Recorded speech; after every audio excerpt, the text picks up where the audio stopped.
You know Japanese Dracula, you know Japanese Frankenstein, and you may even know the Japanese Invisible Man. Now get ready to reach the absolute bottom of the barrel with none other than Japanese Spider-Man.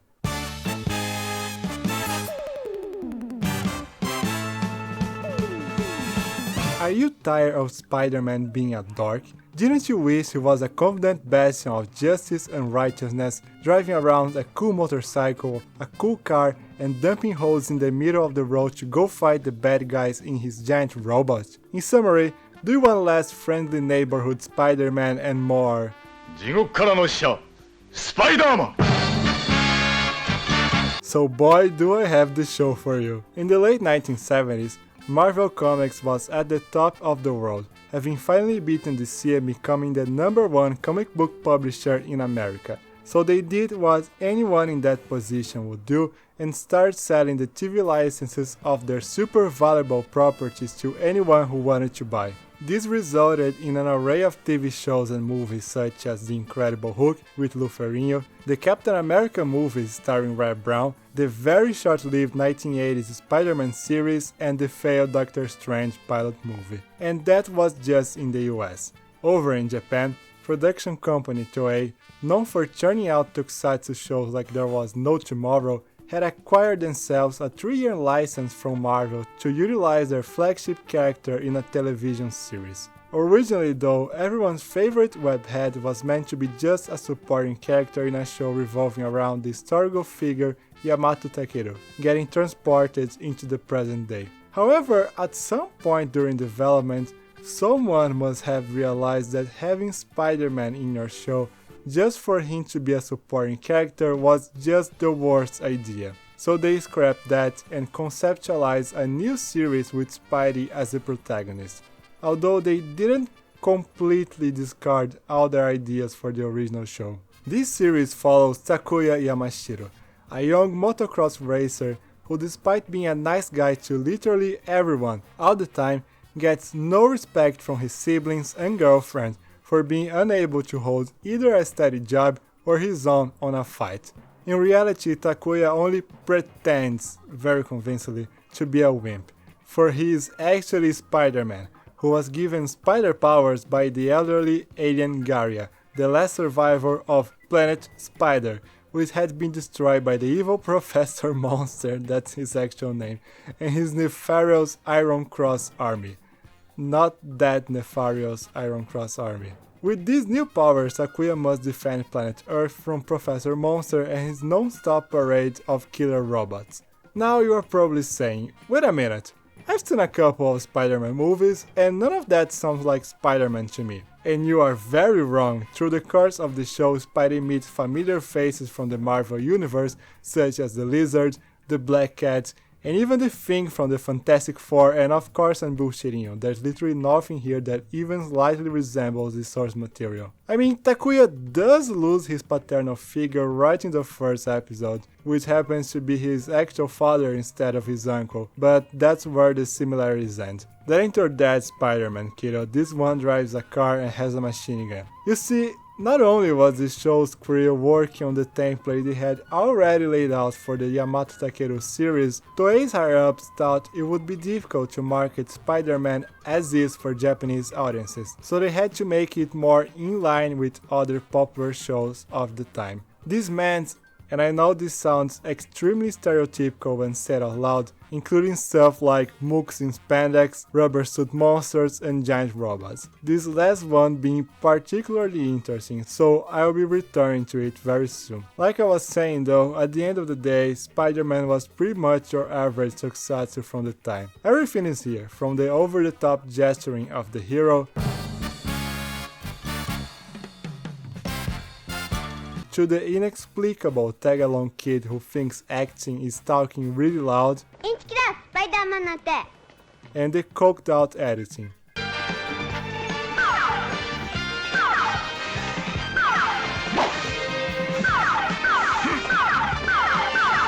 What the fuck was wrong with Toei's editors back then? None of this is a complaint actually. I'm aware that the reason it looks so much like every other Toei tokusatsu from the period is because it was made by the same people, but you can tell many of the elements that make this series so similar to your average superhero show were pretty much shoehorned into it in an attempt to make it more palatable to its target audience. And the worst offenders of this were the monsters of the week. At the beginning of the show, Professor Monster's plans usually relied heavily on some new mechanical creature of his device. As the series progressed though, the villain's schemes for world domination start to work pretty well without the involvement of any monster, with them being at best just a road bump for the hero, and at worst appearing out of nowhere towards the end of the episodes just for the sake of growing up and starting a fight with Takuya's giant robot Leopardon. The fights themselves are extremely lame, thanks to the myriad of problems faced by the production in regards to the Leopardon suit. For a start, it lacked mobility, which obviously limited the amount of movements it could pull off. To make matters worse, the suit towered over the monster costumes, making it a beat to frame both in the same shot and limiting their battles to long-distance attacks. Something particularly egregious on account of the fact Leopardon never once uses its swords to cut the enemy, instead always throwing it at them. Finally, the very expensive suit was already badly damaged by the first few episodes, forcing the production crew to rely more and more on what limited stock footage they had of the mech until the damn thing was finally stolen from the set, and they had no choice for the rest of the show but to splice the existing footage they had with that of the new monsters. As a consequence of all that, all Jet Monster battles play out exactly the same, every single one of them. This is easily the weakest link of the show, and thankfully is one of the few ones because the rest of it is pretty solid. I genuinely didn't expect for a show that has garnered so much snark from the geekdom over time to be this fun. Jet Monsters aside, it avoids being overly formulaic by focusing on the relationship between Spider-Man and those affected by Professor Monster's machinations, usually children. In a matter of fact, he spends more time around other kids than around his own little brother. Not that I blame him though. 僕も絵を描いたんだ。誰だその顔。ヒステリーを起こした時のお姉ちゃんの顔だよ。白磁。こら。There is an impressive amount of human drama here, and many episodes end on a melancholic note, as Spidey is sometimes unable to revert the damage done by the Iron Cross army after messing with their plans, which happens frustratingly often. With time, you will either start sharing Takuya's anger at the alien invaders, or instead feel mad at the show for making everyone suffer so much without ever giving the villains what they deserve. I'm not very familiar with this kind of series, so I really don't know if this was the norm for shows at the time. In my head at least, they were usually much more lighthearted. I'm used to Power Rangers, with each episode ending with them laughing and having a good time, not this. 嘘を言わなければならなかったスパイダーマンの胸はキリキリと痛んだ。しかし絶対に真実を告げるわけにはいかない。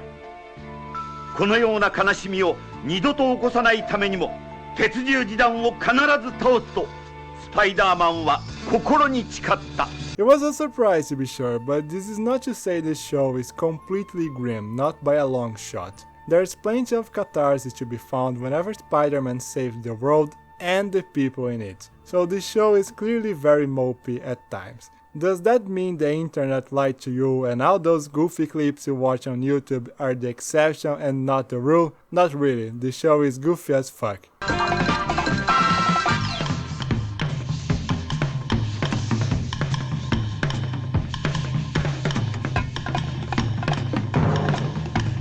Sometimes even intentionally.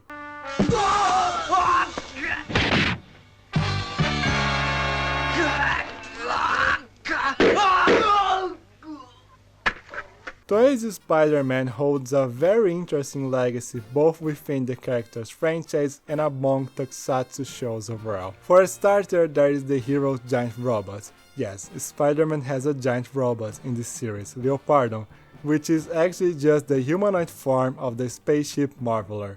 Don't asked me why the ship and the mech have different names. This idea of giving the superheroes their own mecha had actually never been done before. The creators decided to include a giant robot in this one because of the popularity of mecha animes at the time, and despite all the aforementioned mishaps, proved to be a huge hit with the audiences. Leopardon toys sold like hotcake, which in turn contributed enormously to increase awareness of the show. In fact, Leopardon was such a success that Toei decided to include the same concept in the following season of their show Super Sentai, and, well, the rest, as they say, is history.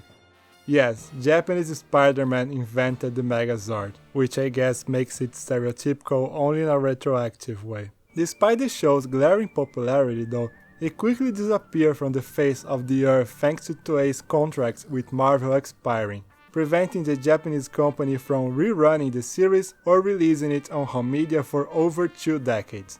That didn't stop its legacy from surviving among Spider-Man fans on both sides of the Pacific, who remember it fondly as one of the webhead's weirdest incarnations. The 90s cartoon, for one, introduced an alternate version of Peter Parker who had his own giant robot as an homage to Toei's show. More recently, this version of the character actually crossed over with other Spider people of the multiverse during the Spider-Verse event from the comics, and is set to make his big screen debut in the upcoming sequel of the 2018 movie early next year, which will move him into the mainstream and give annoying geeks around the world one less useless bit of trivia to use when flexing their knowledge of the Marvel Universe, because gatekeeping may be frowned upon, but showing to the females who dare to step into your hobby how much more you know than them is a passive form of assholery that we still can't deal with. Anyway, I had a surprisingly good time with this show. It is definitely not just a wacky oddity from Marvel's history,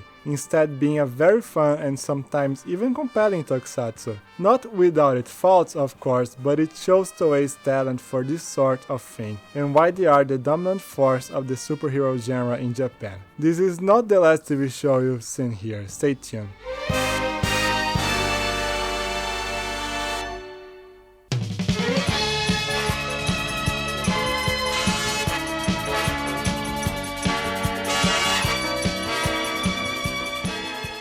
Oh yes, the eyes. I know it's tempting to assume they are squinted, but this is actually how they were drawn back then. It's not a race thing, I think.